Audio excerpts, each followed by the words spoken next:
नमस्कार। The follow up के इस लाइव में आप तमाम दर्शकों का स्वागत है। मेरा नाम संजय रंजन है और मेरे साथ इस लाइव में द फॉलो अप के पॉलिटिकल एडिटर जितेंद्र कुमार और मेरे सहयोगी मनोज पांडे भी मौजूद हैं।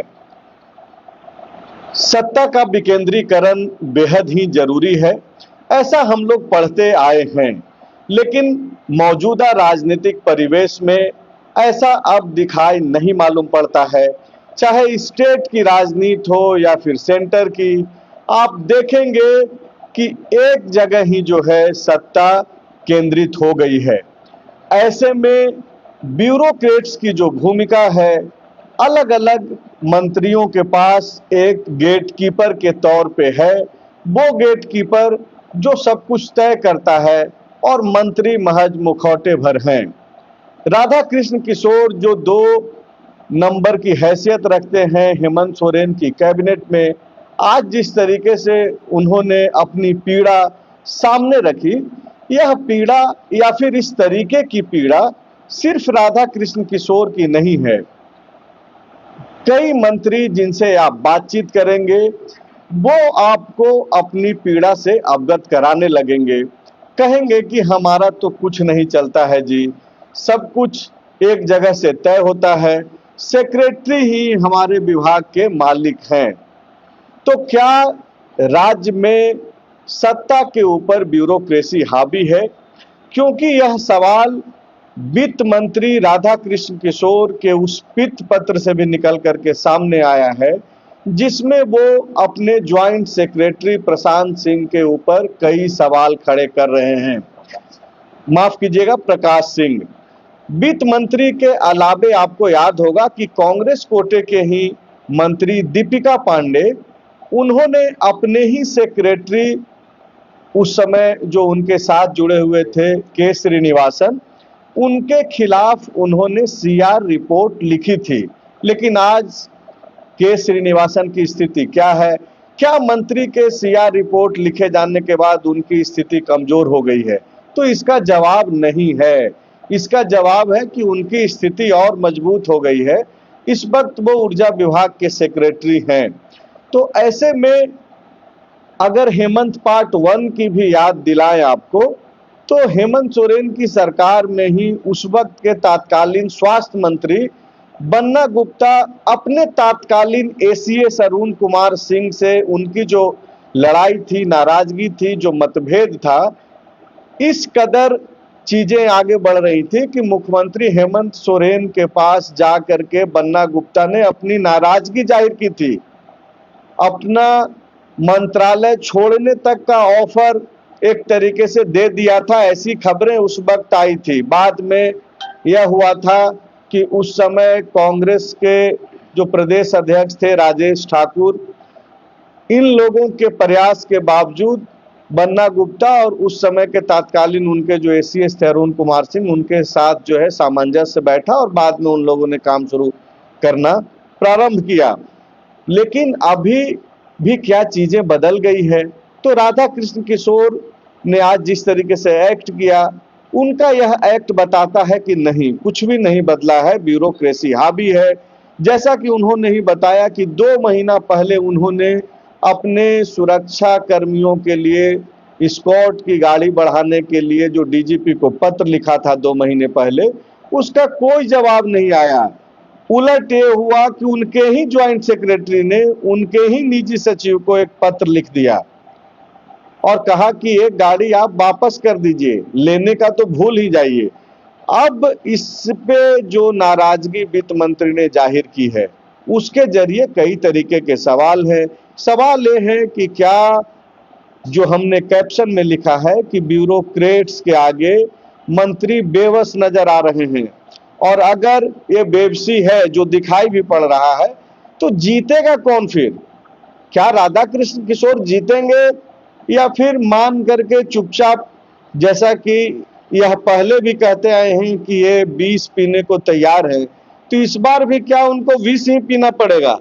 तो कई तरीके के सवाल हैं। पहला सवाल सर जितेंद्र सर आप ही से है, और यही है कि राधा कृष्ण किशोर जिस तरीके से अपनी पीड़ा जाहिर कर रहे हैं, गुस्सा जाहिर कर रहे हैं, कुछ होने वाला है? अब तक जिस तरीके से काम चल रहा है, ब्यूरोक्रेसी हावी है, क्या लग रहा है इस बार कुछ बदलेगा या फिर राधा कृष्ण किशोर का ये जो लेटर है बाकी लेटर जैसा जो है ठंडे बस्ते में चला जाएगा? देखिए, कुछ होगा तो नहीं, लेकिन ये विवाद समय समय पर सामने आते रहेगा, इस तरह का विवाद आते रहेगा। चूंकि सिर्फ राधा किशोर की बात नहीं है, मतलब ब्यूरोक्रेसी और विभागों में जब आप जाएंगे तो वहाँ पर एक टकराव चल रहा है सेक्रेटरी और मंत्री के बीच में, अधिकतर मतलब मंत्री और सचिवों के बीच में, मतलब एक अंदरूनी दाव पेच, प्रेशर पॉलिटिक्स और मतलब अनसुना करने वाली बात भी सामने आती जा रही है और लगातार इसकी सूचना मिलती है।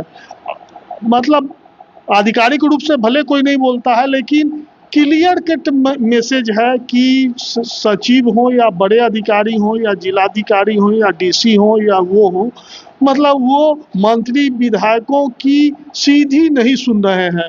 जो ऊपर से कोई ऐसा फरमान आता है जिसको कर देना है या करा देना है, उसी पर ब्यूरोक्रेट्स जो है वो एक्टिव दिखते हैं। अन्यथा अधिकतर मामलों में ब्यूरोक्रेसी और पॉलिटिशियन के बीच में भारी रस्साकसी चल रही है। तो मतलब तो फिर आगे क्या होगा सर? ये आप जो बोल रहे हैं कि कुछ होता हुआ दिखाई तो नहीं पड़ रहा है, पीछे की परिस्थितियों को भांपते हुए आप यह जवाब दे रहे हैं, तो राधा कृष्ण किशोर क्या ये नहीं समझ पा रहे हैं? वो भी तो समझ रहे होंगे कि ये जो हम खुले तौर पे सामने अपनी बातों को रख रहे हैं उससे होगा कुछ नहीं, और चुप रह करके फिर सवालों के घेरे में राधा कृष्ण किशोर ही आएंगे, उनकी महत्वाकांक्षा फिर आ जाएगी सवालों के घेरे में। नहीं, राधा किशोर का जो व्यक्तित्व है और जो जिस तरह के वो पॉलिटिशियन है, उसमें एक ही ध्यान में रखना होगा, जो होगा या नहीं होगा, लेकिन उनके कारण ही हम लोग आज इस विषय को उठा भी रहे हैं। जो सत्ता केंद्रित होती जा रही है और कहीं कहीं निरंकुश भी हो रही है, तो इस तरह से जब बातें सामने आएगी तो निश्चित रूप से कुछ ना कुछ तो समाधान निकलेगा, लेकिन अंतिम समाधान इसका कुछ निकलने का दिख नहीं रहा है। अब आप देखेंगे तो ये पहला मौका नहीं है, आप पहले बताए ही, दीपिका पांडे ने जब ग्रामीण विकास सचिव के श्रीनिवासन थे, उनका सीआर को वो पूरी तरह से निगेटिव लिख दी थी, लेकिन बाद में क्या हुआ, वो ऊर्जा विभाग के सचिव बने, ऊर्जा विकास निगम के सीएमडी बने, ऊर्जा संचरण निगम के एमडी बने, सारा का प्रभार दे दिया गया। मतलब पहले से उनको कोई छोटा विभाग या जिम्मेदारी कम नहीं मिली। इस तरह से कई ऐसे विषय हैं जहां पर मतलब क्या कह सकते हैं आप, सीधा यही है कि एक मतलब शासन व्यवस्था है वो केंद्रित होती जा रही है, ऊपर से जो उसको डायरेक्शन मिल रहा है वही वो कर रहा है। और इसके लिए देखिए, इसके लिए सीधे सीधे आप ब्यूरोक्रेट्स को भी जिम्मेवार नहीं ठहरा सकते हैं। घोड़ा को हाँकने वाला जो उसका मालिक है वो कैसा है और किस तरह उसको वो ट्रीट कर रहा है, ये बहुत ज़रूरी होता है। जो व्यवस्था है, जो सामाजिक व्यवस्था है और जिस तरह का अब मतलब परिवेश बनते जा रहा है, राजनीति हो या किसी भी क्षेत्र में, क्यों ब्यूरोक्रेट्स एटीआई जाएगा, राजस्व पर्षद जाएगा, सांस्कृतिक वित्त जाएगा या आपदा प्रबंधन में सड़ने के लिए जाएगा? वो भी व्यवस्था के साथ मिलकर काम करना चाहता है। जो उसका आका है, जो उसको विशेष जिम्मेवारी देता है, उसकी बात को वो मानता है। तो मतलब ये राधा कृष्ण किशोर गलत जगह अपनी गुस्सा जाहिर कर रहे हैं, आप ये बोल रहे हैं? आपका ये कहना है कि आप ब्यूरोक्रेट्स पे जो सीधा हमला कर रहे हैं उसका कोई फायदा नहीं है, ब्यूरोक्रेट्स को जो कंट्रोल करने वाले लोग हैं उन पर बात कीजिए, उनसे बातचीत कीजिए। हाँ, बिल्कुल यही बात मैं कहना चाहता हूँ। और के राजू तो यहाँ हैं, कांग्रेस के प्रभारी भी यहाँ हैं, तो अगर किसी विषय का सॉल्यूशन निकालना था तो राधा किशोर इस विषय को के राजू को बताते। जो इस तरह की परिस्थिति अब शासन व्यवस्था में पैदा हो गई है झारखंड में, जहां हम लोग शासन कर रहे हैं, आम जनता को बेहतर शासन देने की बात करते हैं, वहां पर हमारी ही बात नहीं सुनी जा रही है। तो इस पर महागठबंधन का जो फिर वही समन्वय समिति की बात उठेगी, जो एक शीर्ष लेवल पर जो कांग्रेस राजद माले हमूमों के लोग हैं, नेता हैं, अधिकारी हैं, जो सत्ता का संचालन कर रहे हैं, वो बैठकर इन विषयों पर कम से कम डिस्कशन भी तो करें। जो इस तरह की स्थिति पर हमें क्या करना चाहिए, क्योंकि इसका गलत मैसेज जा रहा है। अगर देखिए आप फॉलोअप में है, तो फॉलोअप का जो कोई कर्मचारी है या रिपोर्टर है, अगर वो बात उसकी नहीं, आपकी नहीं सुन रहा है, तो कहीं ना कहीं तो व्यवस्था में कमी निश्चित रूप से है। तो जितेंद्र सर ये बोल रहे हैं कि ये जो ब्यूरोक्रेसी पे जो सवाल हो रहा है, ब्यूरोक्रेसी को छूट दी गई है, उस तरीके से एक्ट कर रहे हैं लोग। राधा कृष्ण किशोर गलत जगह माथा पीट रहे हैं। नहीं तो ये तो अब सामने आ जाएगा ना। मान लीजिए कि आप सिर्फ इसलिए हमको हड़का रहे हैं कि मेरे ऊपर भगवान का आशीर्वाद है, तो एक बार हम ट्राई कर लेते हैं भगवान है कि नहीं आपके साथ, ये भी तो हो सकता है। बिल्कुल आप ठीक बात बोल रहे हैं पंडित जी। कई बार तो आप हा में निकल जा रहे हैं। तो अब की अगर देखना है कि घुड़सवार बढ़िया है कि घोड़ा बढ़िया है, या तो घोड़ा पटक दे घुड़सवार को, और नहीं तो घुड़सवार नाथ दे घोड़ा को। तो ये बात है कि अगर मान लीजिए डीजीपी ने उनके पत्र का जवाब नहीं दिया और उन्हीं के विभाग के वित्त सचिव ने ये कहा कि भैया पुलिस वाले लोग गाड़ी मांग रहे हैं, एक वापस कर दीजिए, तो इनको तो पत्र भेज दिए हैं, लेकिन डीजीपी को रिमाइंडर भेजेंगे क्या कि आपके मेरे पूर्व में लिखे हुए पत्र का कोई जवाब नहीं आया, क्या इसको अवहेलना माना जाए या फिर आपका स्वभाव माना जाए? देखिए, चूंकि आपने दीपिका पांडे सिंह का जिक्र किया, दीपिका पांडे सिंह के विभाग के सचिव थे के श्रीनिवासन। अगर किसी को ये डर है कि दूसरे विभाग के सचिव में मंत्री मेरा क्या सीआर लिखेंगे, तो अब तो ये देखना होगा। अब लड़ाई छिड़ गई है तो या तो तय करना होगा कि भाई या तो कोई उनको सचमुच अगर वरदान दे रखा है तो उसको सामने आना होगा बचाने के लिए, और नहीं तो फिर मंत्री को उस लड़ाई को यूं कहे कि दिखाना होगा कि हम ताकतवर हैं, पोस्ट में हम सुपीरियर हैं और तुमको हमारी बात माननी होगी, और तुम्हारा लॉ ऑफ रूल भी यही कहता है, संविधान भी यही कहता है कि मेरे पत्र का जवाब आप दो। तो आप प्यार से नहीं दे रहे हो, या तो आप ये कहना चाह रहे हैं पांडे जी कि ये जो एक भूमिका बना दी जाती है कुछ ब्यूरोक्रेट्स के जरिए कि कहीं और से उनको कुछ मैसेज मिल रहा है। राधा कृष्ण किशोर अब इस जगह पे आ गए हैं कि अब वो चाहते हैं कि वो चेक कर ले कि कौन है जो पीछे खड़ा है। हाँ भाई, सामने आ जाए, आप कह दीजिए कि भाई इनका बर्दाश्त है हमको, और नहीं तो जवाब दीजिए। उन्होंने फॉलोअप इंटरव्यू में तो कहा कि हम सारे अधिकारियों को पढ़ा तो सकते हैं जरूर। उनके पास किसी के पास आईएएस का आईपीएस का टैग है, आईएएस का टैग है, तो अभी वर्तमान समय में मेरे पास भी वित्त मंत्री का टैग है। तो प्रोटोकॉल में हम हैं ऊपर, और हम बता देंगे कि कानून क्या कहता है, और कानून को बिना पालन किए अगर कोई चलेगा हमारे राज्य में, चाहे अधिकारी हो चाहे कोई भी, तो उसका होगा। तो अब तो ये है, देखिए दो तरह के मन में तो दीपिका पांडे का भी चल रहा होगा जब वो सीआर लिख रही थी निगेटिव अपने विभागीय सचिव के खिलाफ। तो क्या हुआ फिर? दीपिका पांडे भी यही सोच के लिख रही होंगी ना कि हम भी मंत्री हैं और हिरार्की में ऊपर हैं। देखिए, बचपन में हम लोग खिस्सा कहानी कहते थे, दर्शक के लिए कह देते हैं। एक गैंगमैन जो ट्रैकमैन था ना, वो अपनी पत्नी को ले गया, बोला कि मेरे में पावर है, देखो ट्रेन रोक देंगे। तो लाल झंडा दिखाया, ट्रेन रुक गई। उसकी पत्नी खुश हो गई कि मेरा पति पावरफुल है।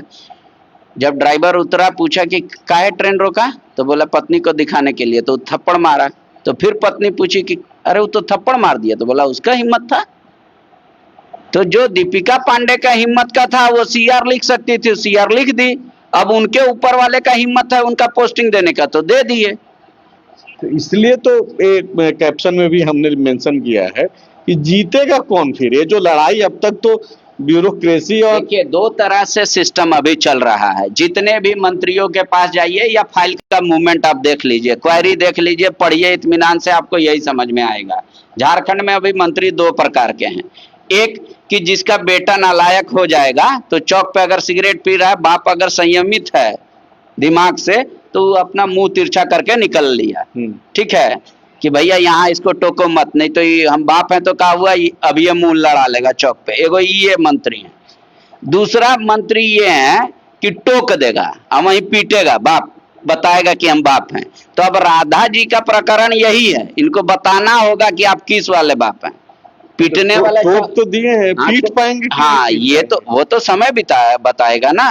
लेकिन यही राधा किशोर जब राज्यसभा चुनाव में जो हार मिली संख्या होने के बावजूद, तो बोले कि हम तो 20 पीने को तैयार हैं।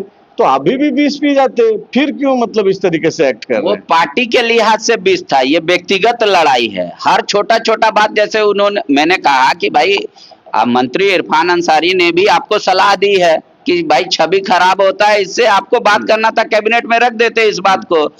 तो उन्होंने कहा कि अब बेटा बाप को ना सिखाए, नहीं तो वो भी तो लिखे थे रिम्स डायरेक्टर के खिलाफ लेटर, उससे क्या छवि नहीं हो रहा था। और दूसरी बात रही कि भाई जीतेगा कौन या हारेगा कौन, तो वो राधा कृष्ण किशोर किस स्तर तक जाते हैं इस लड़ाई को लेके, इस पे डिपेंड करेगा। फाइनल कंक्लूजन इतना आसानी से नहीं निकलेगा। लेकिन जो मान लीजिए कि अभी भी राधा कृष्ण किशोर के पास प्रेजेंट सिचुएशन क्या है, वो गार्ड को अपने घर में घुसने नहीं दे रहे हैं और पुलिस डिपार्टमेंट गार्ड को बोल रहा है कि उनके इर्द गिर्द रहो, तो बेचारे बाहर खड़े हैं। अब वो द्वंद में फंसे हुए हैं, क्या करें क्या ना करें। राधा जी अपने लिए गाड़ी नहीं मांग रहे थे, राधा जी तो पुलिस कर्मियों के लिए मांग रहे थे और कह रहे थे कि अगर भाई किसी के लिए भी मांगे, लेकिन अगर कोई सुनने वाला नहीं है आपका तो फिर बात ही नहीं है। सर, आपसे एक तकनीकी सवाल है कि वित्त मंत्री जो सवाल उठा रहे हैं कि ज्वाइंट सेक्रेटरी जो वित्त विभाग के ही हैं, वो वित्त मंत्री के निजी सचिव को पत्र ही नहीं लिख सकते हैं, क्योंकि वो गाड़ी वित्त मंत्री को अलॉट है। तो आप निजी सचिव को कैसे पत्र लिख रहे हैं? यहाँ पे जो तकनीकी सवाल को कोट करते हुए सुबह में भी जो उन्होंने लेटर लिखा था, उसमें कहा कि ये तो मेरे लिए एम्बैरेसिंग फील कराने जैसा है, और उसके बाद शाम में भी एक लंबा चौड़ा लिख दिया उन्होंने। तो इसको कैसे देखा जाना चाहिए, जो पित्त पत्र भी लिखा और सुबह जो लेटर भी लिखा? देखिए, राधा कृष्ण किशोर गुस्से में है, ये तो साफ झलक रहा है। और राधा कृष्ण किशोर तकनीकी चीजों का बेहतर जानकारी भी रखते हैं।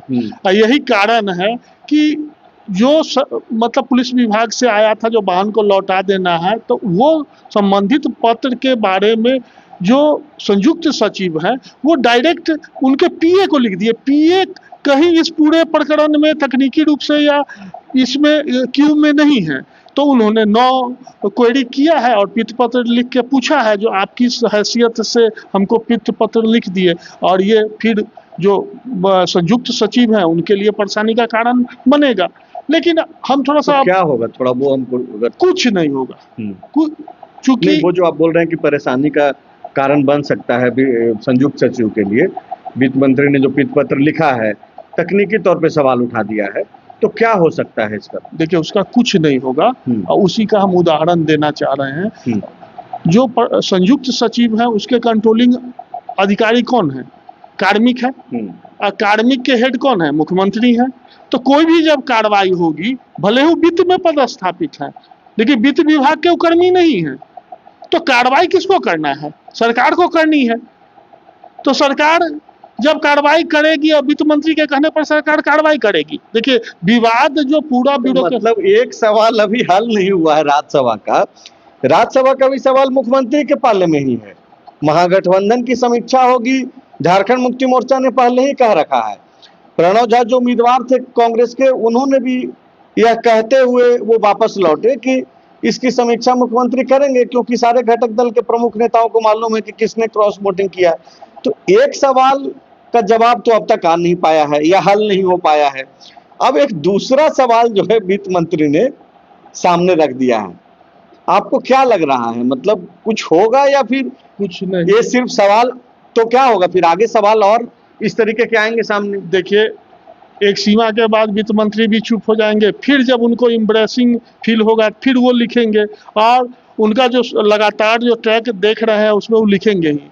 और वित्त मंत्री का एक पीड़ा और है जो हमको बहुत तथ्यात्मक रूप से जानकारी है, और ये पीड़ा उनकी लगातार है, वित्त मंत्री बनने के बाद से है, और उसका तात्कालिक एक घटना हम का जिक्र है करना जरूरी समझते हैं।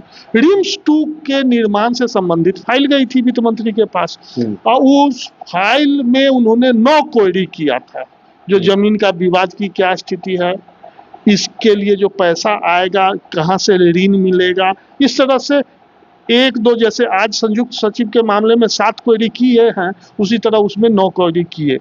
अब 9 क्वेरी करने के बाद क्या हुआ? पास हो गया। तो वित्त मंत्री कहाँ है? आप किस चीज के वित्त मंत्री हैं? आपके नहीं चाहने में भी पास हो रहा है। क्या और इसीलिए जो राधा कृष्ण किशोर बोल रहे हैं कि बाप और बेटा का उदाहरण दे रहे हैं? नहीं, इसीलिए स्वास्थ्य मंत्री सजेशन भी दे रहे हैं कि भाई आप मुख्यमंत्री जी को सवालों के घेरे में मत लाइए, मीडिया से मत बात कीजिए। मीडिया से उन्होंने कहाँ बात किया? ये मीडिया को पत्र उन्होंने थोड़ी दिया, ये तो वो लीक हुआ कहीं। स्वास्थ्य मंत्री ने कहा, स्वास्थ्य मंत्री का जो सुझाव था उस पे वो कहे कि हमको ये बताने का जरूरत नहीं है कि किस बात को लेके हम क्वेरी करें या किस बात को लेके किसको पत्र लिखे। मतलब कांग्रेस के भीतर भी जो है आपस में भी एका नहीं है। वित्त मंत्री अगर कोई सवाल उठा रहे हैं तो स्वास्थ्य मंत्री जो कांग्रेस कोटे से ही आते हैं वो सुझाव दे देते हैं कि ये भाई साहब आप ये क्या कर रहे हैं। देखिए, वित्त मंत्री को साफ साफ आप इसके इतर कई उदाहरण हैं, जो आप जिस पर क्वेरी कर रहे हैं, आपत्ति कर रहे हैं, वो पास हो जा रहा है, और जिस पर आप सहमति दे रहे हैं वो रुक जा रही है फाइल।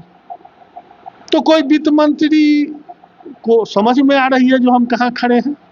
और जब इस तरह का तो ऐसे में तो सर जो ब्यूरोक्रेसी में जो लोग हैं और जो उदाहरण आप दे रहे हैं, पांडे जी दे रहे हैं, या फिर मैं भी जो देख पा रहा हूँ, समझ पा रहा हूँ, एक उदाहरण और दर्शकों को बता देते हैं कि आपको याद होगा जब फॉरेन गए थे मुख्यमंत्री उद्योग को लेकर के दावोस में, संभवतः उस समय उद्योग मंत्री नहीं गए थे साथ में, उस विभाग के सेक्रेटरी घूम रहे थे, मंत्री जो है रांची में घूम रहे थे और विभाग के सेक्रेटरी विदेश में घूम रहे थे।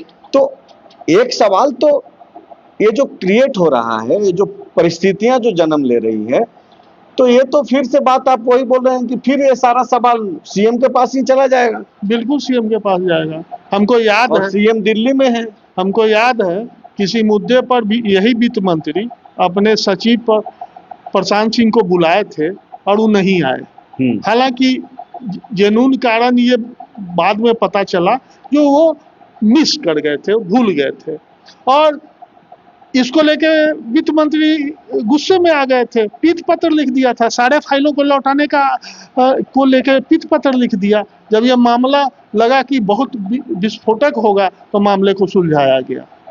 तो ये तो स्थिति है। नहीं, मतलब स्थिति तो ऐसी है कि खबरें ये मिलती है कि अगर किसी काम को लेकर के, योजना को लेकर के एक प्रस्ताव जो सेक्रेटरी के पास है, वो फाइल महीनों तक पड़ी रह जाती है सेक्रेटरी के पास, लेकिन वहां से अगर वो फाइल मंत्री के पास जाता है तो वही सेक्रेटरी ऑफिस से फोन जाता है मंत्री को कि इसको जल्दी से आप जो है निपटा करके भेजिए।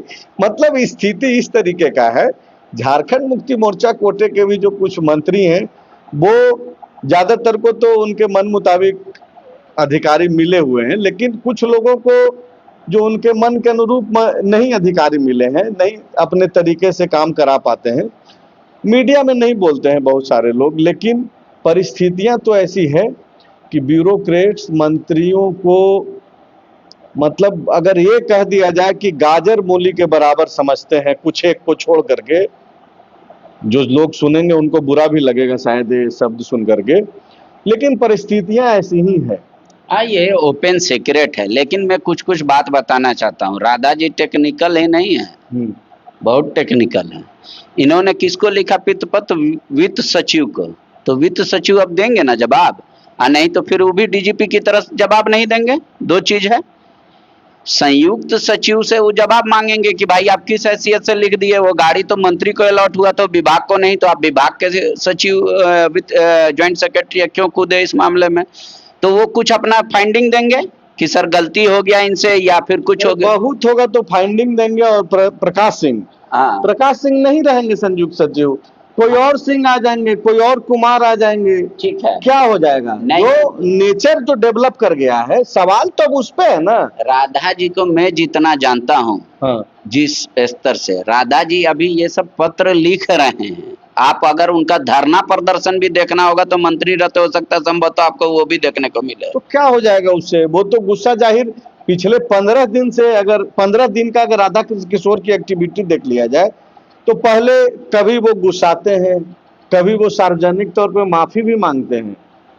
आपको याद होगा राज्यसभा चुनाव को लेकर के जब 2 सीटों पे चुनाव लड़ने का ऐलान कर दिया गया था तो उसके बाद सबसे पहले बगैर बोले माफी इन्होंने ही मांगा, बगैर कोई सबूत के। सबसे पहले के राजू के बाद झारखंड कांग्रेस से इन्होंने ही राजद और माले को सवालों के घेरे में लाया और सबसे पहले विष भी इन्होंने ही पिया।